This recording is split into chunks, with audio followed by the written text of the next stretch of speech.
బుధవారం medical sales representatives unions అఖిల భారత పిలుపు మేరకు ఒకరోజు సమ్మె సందర్భంగా బుధవారం నల్గొండ పట్టణ కేంద్రంలోని స్థానిక పెద్దగడియారం సెంటర్లో Telangana medical and sales representative union Nalgonda branch అధ్యక్షులు చిరుపల్లి నిరంజన్ అధ్యక్షతన జరిగిన సభకు సిఐటియు రాష్ట్ర ఉపాధ్యక్షులు తుమ్మల వీరారెడ్డి హాజరై మాట్లాడారు.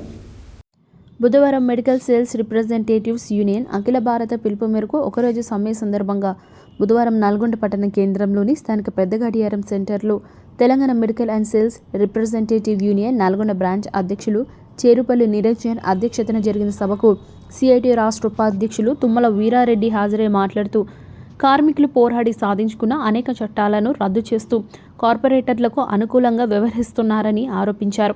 44 చట్టాలను 4 కోడులుగా విభజించి కార్మికులను కట్టు బానిసలుగా మార్చడానికి కుట్ర చేస్తుందని ఆరోపించారు. 1976 సేల్స్ ప్రమోషన్ యాక్ట్ మెడికల్ రిప్స్కి ఖచ్చితంగా అమలు జరపాలని డిమాండ్ చేశారు. మెడికల్ రిప్రజెంటేటివ్లకు పనివేళలు, ఉద్యోగ భద్రత, కనీస వేతనాలు, ఇతర సంక్షేమ పథకాలు వర్తించే విధంగా చట్టబద్ధ పని విధానాలను రూపొందించాలని డిమాండ్ చేశారు. డ్రగ్గిస్ట్ అండ్ కెమిస్ట్ జిల్లా ప్రధాన కార్యదర్శి చిలుకూరి పరమాత్మ, wholesale wing convener Vallandas Srinivas, పట్టణ ప్రధాన కార్యదర్శి రాపో లక్ష్మీనారాయణ హాజరై మాట్లాడుతూ మెడికల్ రిప్రజెంటేటివ్ యూనియన్ చేసే పోరాటాలు న్యాయ సమ్మతమైన అన్ని మీ పోరాటాలకు సంపూర్ణ మద్దతు ఉంటుందని అన్నారు. సిఐటి జిల్లా ఉపాధ్యక్షులు ఎండి సలీం, జిల్లా సహాయ కార్యదర్శి Dandapalli Sattaiah, BSNL contract workers union రాష్ట్ర కార్యదర్శి బి పరిపూర్ణాచారి, మధ్యాహ్న భోజన పథకం వర్కర్స్ యూనియన్ జిల్లా కార్యదర్శి పోలే సత్యనారాయణ, టిఎంఎస్ఆర్యు రాష్ట్ర working committee member Kota Sudhakar పాల్గొని ధర్నాను ఉద్దేశించి మాట్లాడుతూ మెడికల్ రిప్రజెంటేటివ్స్ చేసే పోరాటాలకు తమ సంఘాల మద్దతు ఉంటుందని, కేంద్ర ప్రభుత్వం ఎప్పటికైనా కార్మిక వ్యతిరేక విధానాలను మానుకోవాలని, లేని ఎడల ప్రజా పోరాటాలు మరింత ఉధృతం చేస్తామని హెచ్చరించారు. ఈ ధర్నా కార్యక్రమంలో టీఎంఎస్ఆర్యు నల్గొండ జిల్లా బ్రాంచ్ అధ్యక్షులు చేరుపల్లి నిరంజన్, ప్రధాన కార్యదర్శి రావుల రవికుమార్, కోశాధికారి పోల రమేష్, ఉపాధ్యక్షులు సిహెచ్ మహేష్, సిహెచ్ అనిల్ కుమార్, ఉప కార్యదర్శులు సోమస్వామి, పోలిశెట్టి జీవన్ కుమార్, కార్యవర్గ సభ్యులు, కార్మికులు పాల్గొన్నారు.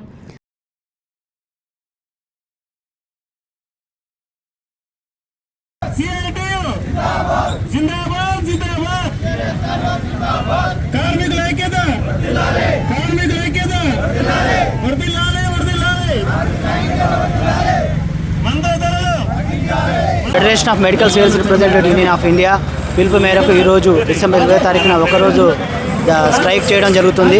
సో దీంట్లో వచ్చేసి మాకు ప్రధానంగా 7 డిమాండ్లతో మేము ఈ స్ట్రైక్ వెళ్ళడం జరుగుతుంది.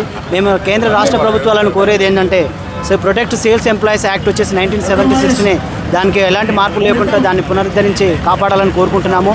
45 ఉన్నటువంటి లేబర్ లాస్ని దాన్ని కుదించేసి 4 కోడ్లుగా తీసుకురావడం వలన మేము మా యొక్క హక్కులను కోల్పోయే అవకాశం ఉంది. వాటితో పాటుగా మెడికల్ రిప్రజెంటేటివ్ ఒక స్టాట్యూటరీ వర్కింగ్ రూల్స్ అనేది ఇంప్లిమెంట్ చేయాలని మేము కోరుకుంటున్నాము. నెక్స్ట్ కొన్ని ఇన్స్టిట్యూట్లలో వచ్చేసి ప్రభుత్వం మమ్మల్ని ఎంట్రీ లేకుండా చేస్తున్నది.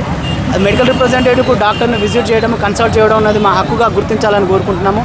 వీటితో పాటుగా ప్రధానమైనటువంటి పబ్లిక్ డిమాండ్ ఏంటంటే, అత్యవసరమైనటువంటి మందులు, మెడికల్ ఎక్విప్మెంట్ అయినటువంటి జిఎస్టీని ఎత్తివేయడం వలన ఇవి సామాన్యులకు అందుబాటులోకి రావడము జరుగుతుంది. కాబట్టి ఈ 4 ప్రధాన డిమాండ్లను మేము కేంద్ర ప్రభుత్వాలను కోరుకుంటున్నాము. వాటితో పాటుగా మెడికల్ కంపెనీస్ కోరుకునేది ఏంటంటే, మా యొక్క గోప్యతను దెబ్బతీసే విధంగా మా జీపీఆర్ఎస్ ట్రాకింగ్ సిస్టాన్ని ఏర్పాటు చేయడం జరుగుతుంది. దేశవ్యాప్తంగా ఎఫ్ఎంఆర్ఐ ఇచ్చినటువంటి పిలుపులో భాగంగా ఈరోజు నల్గొండలో మెడికల్ అండ్ సేల్స్ రిప్రజెంటేటివ్ ఒకరోజు సమ్మె నిర్వహించడం అనేటటువంటి జరుగుతోంది. ప్రధానంగా మందుల ధరల్ని తగ్గించాలని చెప్పి, అదే రకంగా మందులకు సంబంధించినటువంటి వాటి మీద జిఎస్టీని రద్దు చేయాలని చెప్పి, అదే రకంగా కార్మికులకు సంబంధించినటువంటి గోప్యతని యూనియన్ డిస్ట్రిక్ట్ బ్రాంచ్ ఆధ్వర్యంలో ఈరోజు గడియారం దగ్గర నిరసన వ్యక్తం చేయడం జరుగుతూ ఉంది. దేశవ్యాప్తంగా ఈరోజు ఒకరోజు సమ్మె నిర్వహించడం జరుగుతుంది. కేంద్ర ప్రభుత్వం తీసుకొచ్చినటువంటి ఈరోజు నిత్యావసర వస్తువుల ధరలు పెరుగుదల కావచ్చు, సామాన్యులు ఉపయోగపడేటువంటి మందుల ధర పైన జిఎస్టీలు భారాలు వేయడం కావచ్చు, లేదా కార్మిక చట్టాలని సవరణలు పూనుకోవడం కావచ్చు, ఇవన్నీ కూడా ఈరోజు పెద్ద ఎత్తున కార్పొరేట్ శక్తులకు అనుకూలంగా ప్రయత్నాలు చేసేటువంటి విధానాలను వ్యతిరేకిస్తూ ఈరోజు వన్ డే స్ట్రైక్లో ఇక్కడ ఉద్యోగ వర్గాలు పాల్గొంటున్నారు. అందుకని ముఖ్యంగా ఇప్పుడు కేంద్ర ప్రభుత్వాన్ని అడుగుతా ఉన్నాం. పలుమార్లు ఈరోజు ఈ జిఎస్టీ అనేది సామాన్య ప్రజలపైన, అన్ని వర్గాలపైన పెద్ద ఎత్తున భారాలు మోపి ఈరోజు ప్రజలకు భారంగా మారుతున్నది. అందుకని ఈరోజు నిత్యావసర వస్తువులన్నిటి మీద జిఎస్టీ బాధుడే అనే విధంగా విపరీతంగా బాదుతున్నారు. దేశవ్యాప్తంగా మెడికల్ సేల్స్ రిప్రజెంటేటివ్స్ ఒకరోజు సమ్మె చేపట్టడం జరిగింది. దీంట్లో ప్రధానంగా ఈ యొక్క మందుల ధరల్ని తగ్గించాలని చెప్పి, అదేవిధంగా ఈ మందులపై జిఎస్టీని తగ్గించాలని కేంద్ర ప్రభుత్వం ఈ మెడికల్ రిప్రజెంటేటివ్స్కి సంబంధించిన పని విధానాల్ని యాజమాన్యాలు రూపొందించాలి, వేధింపులకు గురి చేయొద్దనే అంశాల మీద సమ్మె చేపడుతున్నారు. తక్షణమే యాజమాన్యాలు స్పందించి ఈ యొక్క సేల్స్ రిప్రజెంటేటివ్స్ మీద జరిగే వేధింపులు అరికట్టాలని చెప్పేసి ఈ సందర్భంగా డిమాండ్ చేస్తున్నాం. లేని యెడల మొత్తం ప్రజానీకాన్ని అందరినీ కూడా కలుపుకొని ఈ మందుల ధరలు వీటి మీద ఆందోళన చేపడతామని చెప్పి హెచ్చరిస్తూ ఉన్నాం.